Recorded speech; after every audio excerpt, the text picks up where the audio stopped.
찬양으로 이 아침에 우리 아버지 하나님 영광 받으신 줄 믿습니다. 긴 겨울 동안 추위의 시련과 대지의 딱딱한 얼음 속에서 생명을 지키고 살아온 모든 풀들이 생명을 일으키고 꽃들이 아름답게 피어 1년의 열매를 위한 향기로운 아름다운 꽃들로 피어나는 봄철입니다. 하나님께서 주신 이 아름다운 봄철의 기쁨이 여러분의 마음속에 임하셔서 여러분도 삶을 통한 고난과 시련을 통한 아름다운 열매를 주님께 드리며 아름다운 내면의 기쁨을 아름다운 미소로 화려한 꽃잎으로 하나님 앞에 드려지는 존재로 살아가게 되기를 바랍니다. 또 오늘 또 예배할 때 하나님 앞에 영과 진리로 예배함으로 예배를 통해 주시는 복이 여러분의 마음속에 충만히 임하시기를 바랍니다. 사람은 누구든지 평생에 마음이 변함없이 오직 한 마음을 가지고 또 인간관계도 한 번 맺은 관계 평생 변함없이 지켜가기가 어렵습니다. 사람은 맺은 관계를 끊었다가 다시 찾게 되거나 버렸다가 다시 회복하거나 잃어버린 거 다시 찾아서 서기도 합니다. 인간관계는 끊어진 관계를 다시 맺어가기도 하고 버렸던 것을 다시 찾아서 서기도 하는 변화가 있습니다. 사람들이 살아갈 때에 끊은 관계를 다시 맺고 버렸다가 다시 찾는 이유는 무엇입니까? 첫째는 미련이 있어서 그렇습니다. 미련 때문에 끊은 관계를 다시 찾고 떠났던 곳을 다시 찾아오는데 미련이 있어서 다시 찾아오면 대체로 큰 실망이 따른다고 합니다. 그리고 가치를 재발견할 때 다시 찾습니다. 지금은 가치가 없다고 해서 버렸지만 그 가치를 재발견하면 다시 찾아서게 됩니다. 물건도 그렇지만 사람도 그 사람의 진정한 가치를 발견하면 다시 찾아서 관계를 회복하게 됩니다. 그리고 마음을 고쳐 먹을 때 그렇습니다. 인간관계에서 마음을 고쳐 먹으면 그 관계를 다시 형성하게 됩니다. 매우 드문 일이긴 하지만 가족을 다 버리고 떠난 사람도 마음을 고쳐먹고 다시 가족의 품으로 돌아오기도 하고 집을 떠난 자식이 마음을 고쳐먹고 부모의 품을 찾아오기도 합니다. 그 다음에는 사랑 때문에 다시 찾아옵니다. 사람의 경우에는 사랑이 있기 때문에 사랑 때문에 결코 버릴 수 없고 잊을 수 없어 다시 찾는 경우가 많습니다. 자식에 대하여 크게 실망하여 상처 입은 부모, 내 평생 이제는 절대로 자식을 보지 않겠노라 다짐하지만 그 가슴의 사랑 때문에 결코 떠날 수 없어 그 자식을 다시 찾는 것이 부모의 심정입니다. 인간관계에서도 심한 배신으로 상처를 입고 돌아서지만 그 사랑 때문에 다시 찾아 품에 안게 됩니다. 사람의 삶에서 끊은 관계를 다시 맺고 버린 것을 다시 찾는 여러 가지 이유를 종합해서 보면 두 가지로 나누어지는데 하나는 이용 가치가 있어서 다시 찾는 것입니다. 버린 것을 다시 찾고 끊은 관계를 다시 맺는 중요한 이유는 이용 가치가 있고 그게 그 사람이나 그 물건이 내게 꼭 필요하기 때문에 다시 찾는 경우가 있고 다른 것은 사랑 때문입니다. 그 사람에 대한 사랑이 있기 때문에 가치가 있든 없든 필요하지 않든 필요하든 사랑 때문에 다시 찾아서 관계를 회복하고 맺어가는 삶을 살아가게 되는데 사람이 필요나 이용 가치 때문에 그 관계를 맺어가면 상처를 만들고 서로 간에 해를 끼칠 수 있지만 서로 사랑하기 때문에 사랑 때문에 잘못된 관계를 회복하고 끊어진 관계를 다시 맺으면 회복의 역사가 나타날 수 있습니다. 인간들의 죄를 대신 지시고 십자가에 달리셔서 고난당하신 후에 죽으셨지만, 무덤에 묻히셨지만 다시 살아나신 예수님, 부활하신 예수님은 부활하셔서 제일 먼저 그 제자들을 찾아오셨습니다.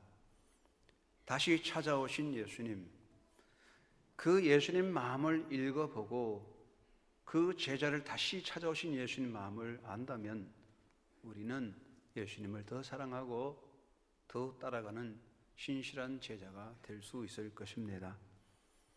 예수님의 고난은 우리의 마음에 잊어질 수 없는 것이며, 또한 예수님의 고난에 대한 제자들의 배신 행위도 잊을 수 없는 일입니다.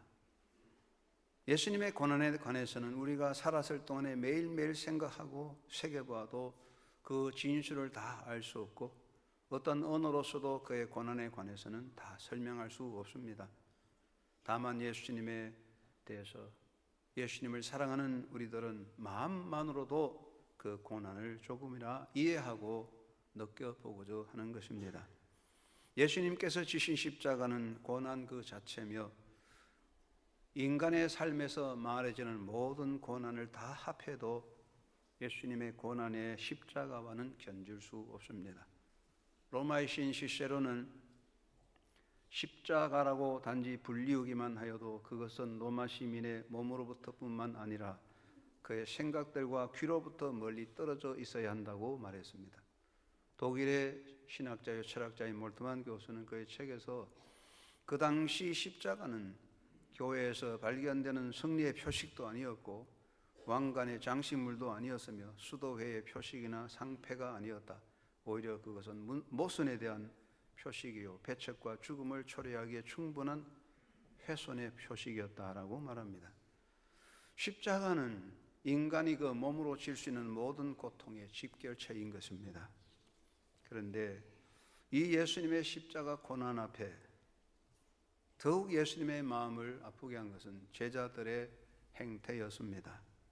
예수님께서 그런 고난을 당하실 때 사랑하는 제자들이 그 곁에 같이 있었더라면, 물론 십자가를 나누어 질 수는 없을지라도 고난 당하신 예수님 곁에 제자들이 함께 있었더라면 그래도 예수님에게 조그마한 위로는 될 수 있었을 것 같은데, 그 순간에 제자들은 배신자가 되어 뿔뿔이 흩어졌습니다. 예수님이 사랑하던 제자 중 가룟 유다는 유대 종교 지도자들과 밀약하고 은 30냥을 받고 예수님을 넘겨주어서 배신자가 되었습니다. 다른 제자들은 또 어떠했습니까? 예수님의 고난 앞에 제자들은 실망하여 흩어집니다. 예수님의 고난을 보고 자신들의 인간적인 기대가 무너지는 것을 느끼고 흩어져 버립니다. 예수님의 십자가 고난 앞에 이들은 자기들에게 닥쳐올 고통에 대하여 두려움으로 인하여 숨어버렸습니다. 예수님을 따르는 제자들이었지만 예수를 따를 때 그들이 기대했던 메시아 왕국의 기대가 무너지는 것을 통하여 그들은 다 흩어졌습니다. 그들은 예수님의 고난의 시간에 자신의 안전을 지키려고 생명의 안전을 위해서 도망가고 흩어졌습니다. 제자 그룹의 대표인 베드로도 예수님 앞에 크게 호언장담하기를, 다른 사람이 다 주를 버릴지라도 저는 주를 버리지 않고 죽음에까지 같이 가겠다고 했지만 예수님의 고난 앞에 나는 그를 모른다고 부인하는 배신자가 되었습니다. 결국 예수님의 제자들은 다 같이 예수의 고난 앞에서 예수를 부인하고 배신자가 됩니다. 여러분, 예수님의 고난 앞에서, 사랑하는 스승 예수님의 십자가 고난 앞에서 예수님을 부인하고 배신자가 되어 떠나버린 제자들의 심적 상태는 어떠했을까요? 스스로 제자됨을 포기했을 것입니다. 예수님 앞에 배신자가 된 이들은 이제는 나는 예수의 제자가 아니구나, 난 더 이상 주님의 제자가 아니다 라고 스스로 자격을 포기했을 것입니다. 이것은 누구나 있을 수 있는 것이며 누가 강요한 것 억압에 의해서가 아닙니다. 다른 사람이 너 같은 게 제자냐고, 너는 제자 아니라고 남이 말하기 전에 제자들 마음속에 배신자로서 내가 어떻게 더 이상 예수님의 제자가 되겠나? 나는 이제 예수의 제자가 아니다. 스스로 제자됨을 포기하고 그 자격을 버렸을 것입니다. 그것뿐이겠습니까? 자기 자신까지도 버렸습니다. 예수님의 고난 앞에 비겁하게 떳떳하게 나서지 못하고 자신의 아내를 위해서 배신자가 된 제자들, 얼마나 스스로 부끄럽겠습니까? 어느 곳에 가도 내가 누구라고 떳떳하게 내놓을 수 없고 인생을 떳떳하게 살 수가 없습니다. 스스로 제자됨을 포기했을 뿐 아니라 자기 자신의 인생조차도 버려버렸습니다. 이제는 자신들의 인생의 목적도 없고 방황하는 인생, 목적 방향도 없어지고 움직이는 본성을 따라 생존의 본능을 따라가는 자가 되었습니다. 이들에게 남은 것은 좌절감, 패배의식, 자멸감 뿐이었을 것입니다. 그들은 어떤 경우에도 예수님 앞에 다시 떳떳이 설 수 있는 자신감조차도 마음속에 사라져 버렸습니다. 바로 이런 순간에, 바로 이런 상태에 부활하신 예수님은 그 제자들을 다시 찾아오신 것입니다. 여기서 우리는 예수님의 마음을 읽게 되고 그 은총을 깨닫게 됩니다. 무덤을 열고 부활하신 예수님, 부활하신 예수님께서 제일 먼저 하신 일이 무엇입니까? 그것은 그 배신자 제자들을 찾아오신 것입니다. 예수님은 제자들에게 나타나셔서 몸을 보여주셨습니다. 비겁하게, 초라하게 배신하여 낙심과 좌절과 자멸감에 사로잡혀 있는 제자들, 그 무엇도 그들에게 위로가 될 수 없고 그 무엇도 기쁨이 될 수 없었습니다. 그 어떤 것도 그들을 다시 일으켜 세울 수 있는 힘이 되지는 못했습니다. 그들이 갈릴리 호수에 가서 고기를 잡기는 했지만 고기 잡는 것이 인생의 목적도 아니고 고기를 많이 잡아서 뭘 하겠다는 것도 아니라 그냥 고기를 잡는 삶의 목적도 방향도 없는 버려진 존재로 사는 제자들, 그 제자들에게 예수님은 찾아오셔서 몸을 보여주셨습니다. 살아나신 예수님 몸으로, 손으로 만져지고 느껴지는, 부딪힐 수 있는 몸으로 그 제자들을 만나 주었을 때 그 예수님을 만난 제자들은 비로소 제정신을 찾게 되었습니다. 사람에게 눈으로 보고 몸으로 경험하는 것 놀라운 힘이 있습니다. 부활하신 예수님 곧바로 성천할 수 있지만은 성천하지 아니하시고 40일 동안 제자들과 동거동행했습니다. 세상이 무엇이 그리 좋겠습니까? 그 배신한 제자들이 무엇이 그렇게 사랑스럽겠습니까? 그러나 예수님은 40일 동안 제자들과 함께 계셨습니다. 제자들과 함께 있으며 고기도 함께 잡으시고 고기를 구워서 함께 잡수셨습니다. 때로는 예수의 부활 소식을 듣고도 긴가민가 의심하는 제자를 찾아가셔서 직접 찾아가서 부활에 대한 확신을 심어주었습니다.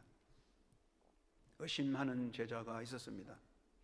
예수님은 그 도마에게 가셔서 그 손과 옆구리를 보여주시고 믿음 없는 자가 되지 말고 믿는 자가 되라고 말씀해 주었습니다. 예수님은 부활하신 그 몸으로 그 배신한 제자들을 찾아서 만나주시고 그들과 함께 거하면서 확신을 주고 새로운 용기를 불러일으켜 주었습니다. 그리고 예수님은 제자들의 마음속에 예수님에 대한 사랑을 재확인시켜 다짐해 주었습니다. 예수님은 베드로에게 물으셨습니다. 너는 이 모든 사람들보다 나를 더 사랑하느냐? 베드로가 대답합니다. 주여 그러하오이다. 내가 주를 사랑하는 줄 주께서 아시나이다. 이 베드로의 사랑 고백은 예수님과 베드로의 관계뿐만 아니라 비겁하게 배신하여 흩어졌던 모든 제자들의 고백, 제자 공동체적 고백이라고 생각합니다. 비겁하게 배신하여 떠나버렸던 제자들, 그 제자들 자기에게 찾아오셔서 네가 나를 사랑하느냐 물으시는 예수님 앞에 그들은 온전히 주여, 주님 우리가 주님을 사랑한다고 고백하게 됩니다. 예수님은 그들의 고백을 이끌어내게 하셨습니다. 그리고 예수님은 그들에게 사명을 부여하셨습니다. 내 양을 먹이라. 너희는 가서 모든 족속으로 제자를 삼아 아버지와 아들과 성령 이름으로 세례를 주고 내가 너에게 분부한 모든 것을 가르쳐 지키게 하라. 사명을 부여했습니다. 여러분, 사명을 잃어버리고 존재적인 미션을 잃어버린 사람은 삶의 의미가 없는 거예요. 사명감을 잃어버린 존재는 삶의 가치를 상실하는 거예요. 제자들은 예수님을 배신하고 흩어짐으로 사명감을 잃어버렸습니다. 예수님은 그들을 다시 찾아오셔서 내 양을 먹이라고 새로운 사명을 부여하셨습니다.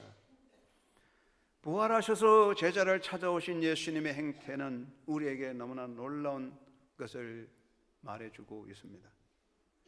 부활하신 예수님께서는 무덤을 찾아온 여인에게 최초로 말씀하실 때 제자들에게 가서 갈릴리로 가라, 거기서 나를 만나리라고 전하라고 했습니다. 그 여인은 예수님 말씀대로 제자들을 만나서 예수님께서 부활하셔서 갈릴리로 가라고 하셨다고 했을 때 제자들이 그 말을 들을 때 심적으로 매우 혼란하고 불안했을 겁니다. 정말 과연 예수님이 살아나셨을까? 만약 예수님이 살아나셨다면 우리가 무슨 면목으로 주님을 대할까? 우리 주님께서 우리 배신 행위에 대해서 어떻게 말씀하실까? 아마 제자들의 마음이 굉장히 불안하고 당황스러웠을 겁니다. 그러나 부활하신 예수님은 이들의 염려와 불안을 다 말끔히 지워버리고 새로운 삶의 용기와 비전을 주셨습니다. 다시 찾아오신 예수님의 마음은 어떤 마음일까요? 그 마음은 제자를 향한 믿음의 마음이었습니다. 비겁하게 배신하고 도망쳐버린 제자들이었지만 그럼에도 불구하고 예수님은 이들을 믿으시고 다시 믿으시고 찾아오셨어요. 예수님이, 부활하신 예수님이 제자를 찾아오신 것은 내가 얼마나 너를 사랑했는데 너희들이 나에게 그렇게 할 수 있느냐, 너희 믿음이 어디 있느냐 좀 보여달라고 물어보시려고, 따지려고, 확인하려고 오신 것이 아니었습니다. 부활하신 예수님은 있는 그대로 제자를 찾아오셔서 그대로 제자들을 받아주셨습니다. 믿어주셨습니다. 너는 나의 제자라고 신뢰를 주셨습니다. 예수님은 제자들을 인정해 주었습니다. 제자들은 배신하고 스스로 나는 예수의 제자가 아니다 스스로 부정했지만 예수님은 제자들을 버리지 않았습니다. 제자들 스스로는 나는 이제 더 이상 예수의 제자가 아니라고 말하겠지만 예수님은 그럼에도 불구하고 너는 나의 제자다. 배신 후에도 예수님은 그들 똑같이 그대로 제자로 받아주셨습니다. 그리고 사도로 세워 파송하셨습니다. 너희가 가서 나의 증인이 되라. 예수님은 실패한 경험이 있고 배신의 과오를 행한 사람, 비겁한 제자들, 한 여인 앞에서 나는 그를 모른다고 부정한 그런 나약한 인간, 그 인간들에게 불안과 두려움, 의심 없이 온전한 선교적 사역을 그에게 맡기셨습니다. 사랑하는 여러분, 하나님의 구원 역사는 어느 날 하루아침에 된 것이 아닙니다. 하나님께서 인간을 구원하시기 위하여 수천 년 동안 기다리시고 준비하셨으며 선지자를 통해 예고하셨고, 그리고 하나님께서 사람의 몸을 입고 이 땅에 오셔서 십자가를 지고 고난당하심으로 이루어진 부활의 대역사입니다. 하나님의 구속 역사는 어마어마한 하나님의 모든 역사, 하나님의 역사 계획의 중심이요 하나님의 프로젝트의 중심인 이 어마어마한 인간 구원의 대역사를 그 배신한 실패적인 나약한 제자들이 그대로 맡기셨으며 너희가 이 일을 다하라 맡겨주셨습니다. 의심 없이 맡기셨어요. 우리 같으면 이 비겁한 이것들을 맡겨서 실패하지 않겠냐? 예수님은 그렇게 생각하지 않았습니다. 이것이 하나님의 사랑이었습니다. 하나님은 선지자 호세아에게 말씀하셨어요.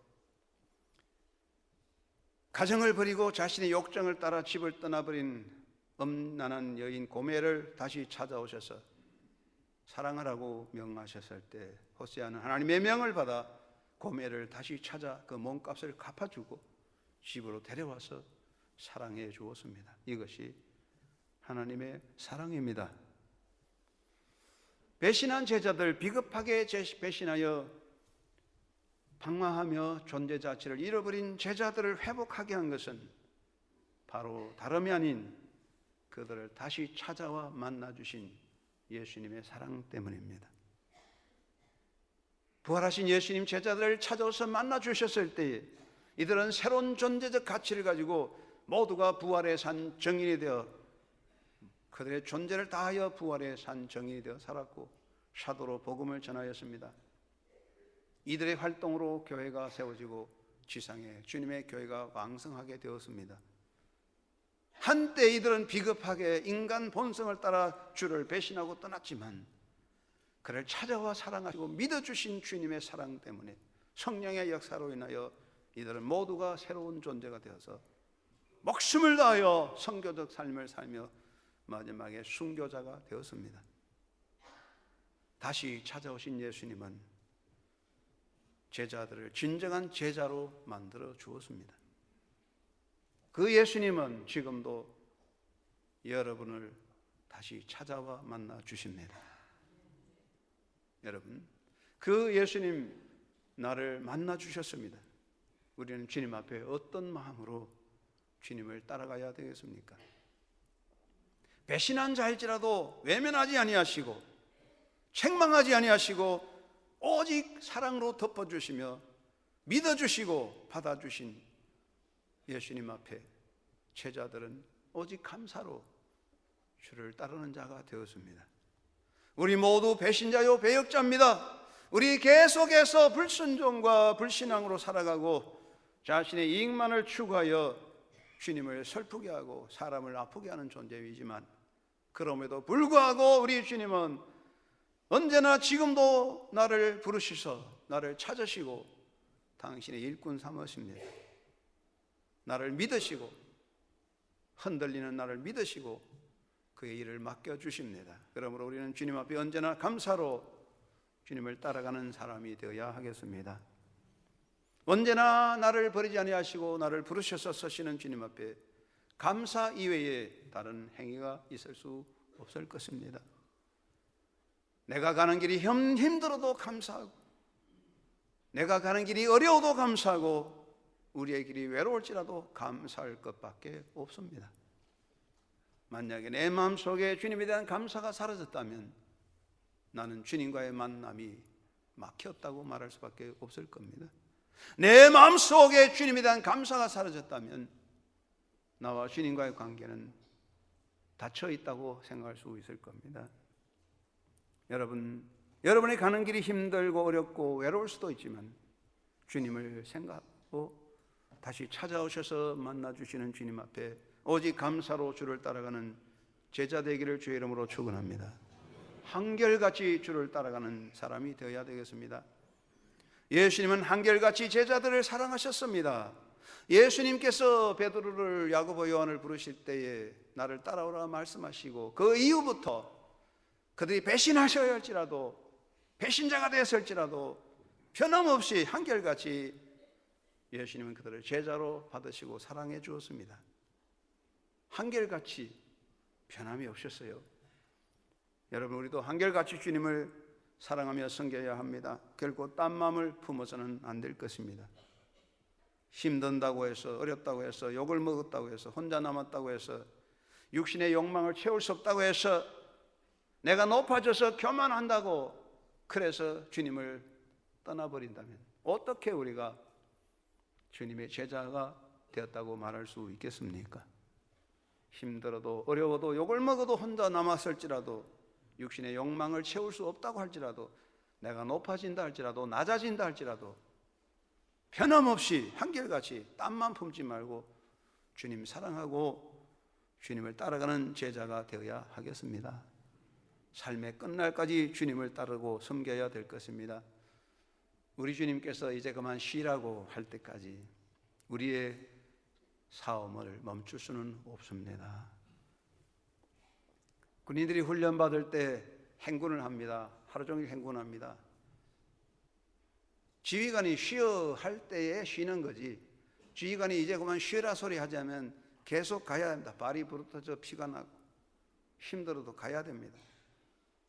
사열하는 중에 사람이 쓰러져도 지휘관이 쉬라고 하지 않으면 차렷 자세로 서 있어야 됩니다.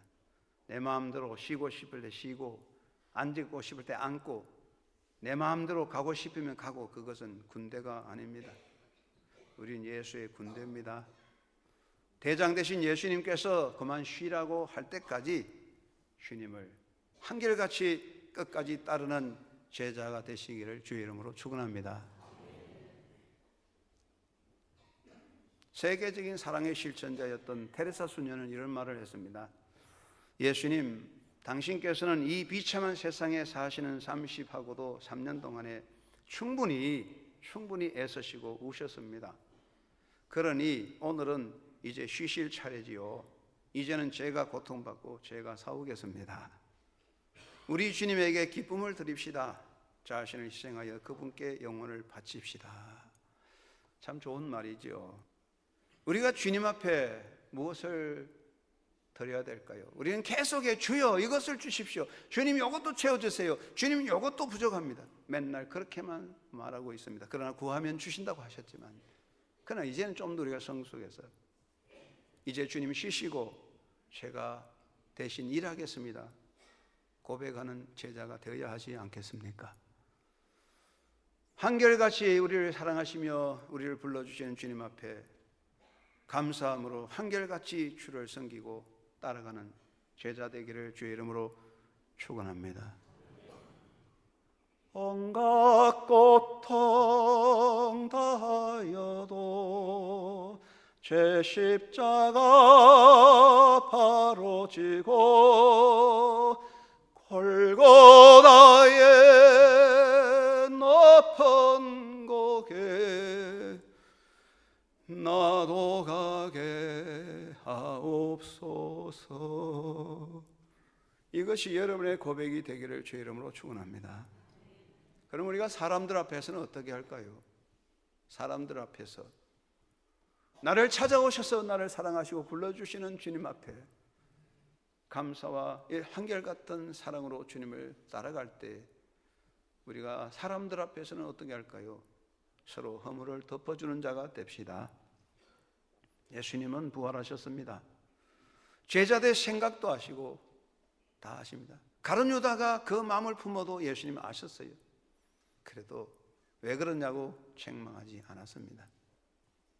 사람들의 허물을 아시지만 예수님은 그 허물을 덜쳐내지 않았습니다.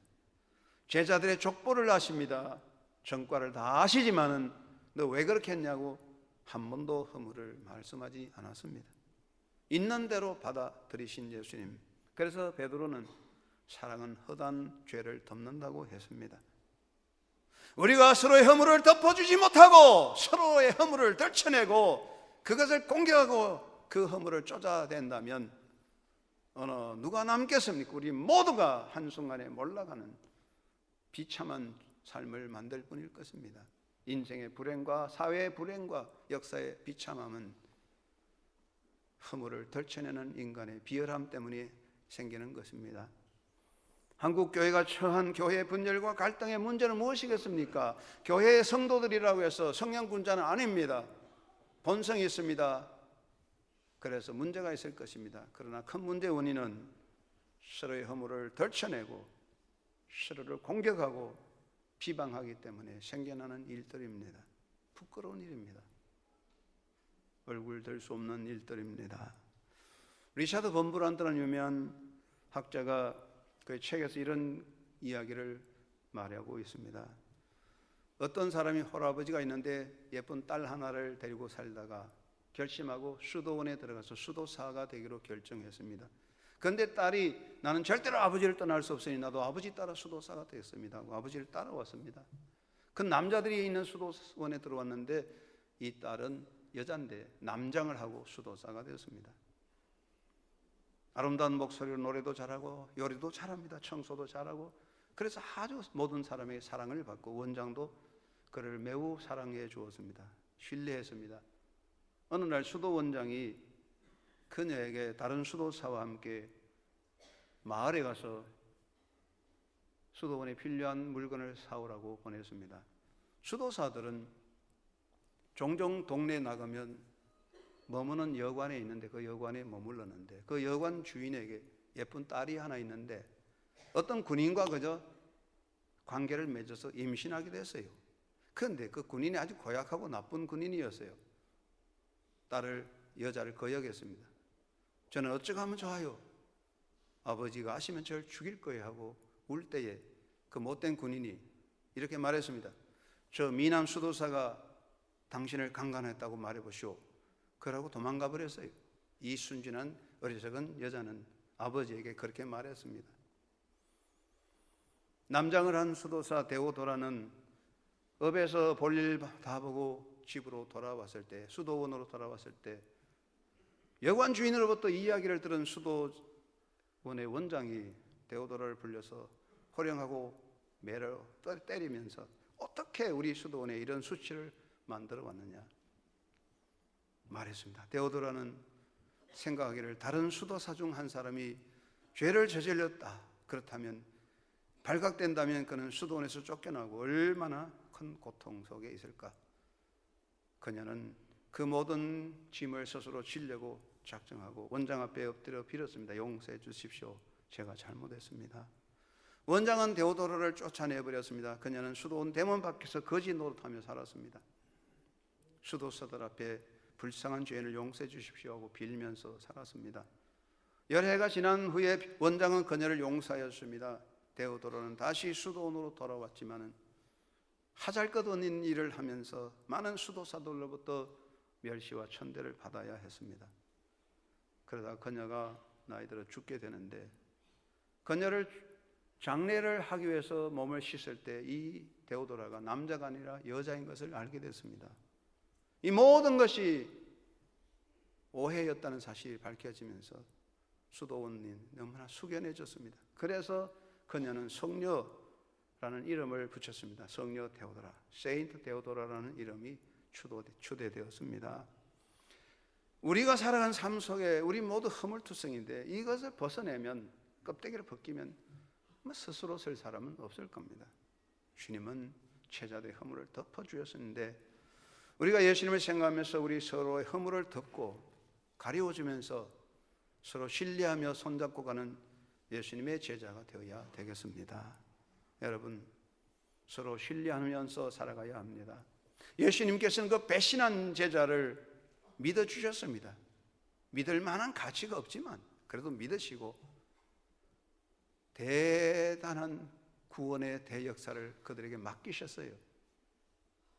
누가 이렇게 물었대요. 예수님, 당신이 이루신 이 구속 역사를 누구에게 맡기려고 합니까? 이 제자들에게 맡긴다. 그 제자들이 그 일을 감당할 수 있겠어요? 그들이 실패하면 어떡할 겁니까? 그래도 할 수 없지. 나는 그 제자를 믿고 맡긴다. 이것이 나의 대안이다. 그렇게 말했대요. 그렇습니다. 수천 년 동안 인간을 구원하시는 위대한 하나님의 대역사, 그 위대한 구원의 대역사를 우리 주님께서는 제자들에게, 비겁하고 배신한 제자들을 믿고 맡기셨어요. 이것이 하나님의 사랑입니다. 내가 잘났습니까? 여러분이 잘났습니까? 우리가 의인입니까? 아니지만 우리가 다 비겁하고 부족하지만 하나님 우리를 믿고 이 사역을 맡겨주셨으니 우리도 서로 믿고 신뢰하며 손을 잡아야 하겠습니다. 우리가 서로 불신하고 우리가 서로 배척한다면 아무도 설 수 없고 하나님의 역사는 이루어질 수 없습니다. 어떤 사람이 낙타를 타고 사막을 가는데 낙타 없이 걸어서 고생하며 걸어가던 한 사람이 저도 좀 태워주세요 애걸합니다. 마음 좋은 사람은 알았습니다. 그 사람을 낙타에 태워주었더니 이 사람이 낙타에 올라타자마자 그냥 발길로 주인을 차서 내떨어뜨려버리고 낙타를 타고 도망칩니다. 그 뒤를 보면서 주인이 외쳤습니다.